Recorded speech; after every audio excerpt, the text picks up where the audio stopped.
खुल जा SIM SIM. कहानियों के खजाने से निकली आज की कहानी का नाम है आनंद। चलिए कहानी शुरू करते हैं। नमस्ते, मैं आनंद हूँ। मैं इन तमाम घरों से कचरा उठाता हूँ। जब मुझे देर होती है, मिस क्रेनोस बहुत गुस्सा हो जाती हैं।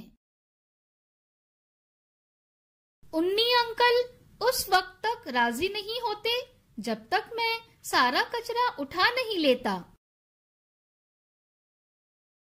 आनिया आंटी की नाक बहुत तेज है। चौथे क्रॉस वाले नए लोग बहुत अच्छे हैं, लेकिन उनका कुत्ता नहीं।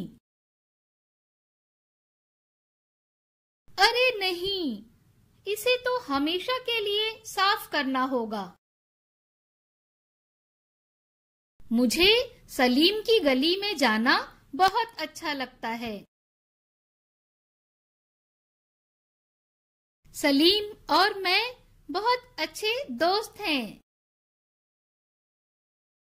उसे ढोलक बजाना अच्छा लगता है और मुझे नाचना। जल्दी ही जाने का वक्त हो गया। अलविदा।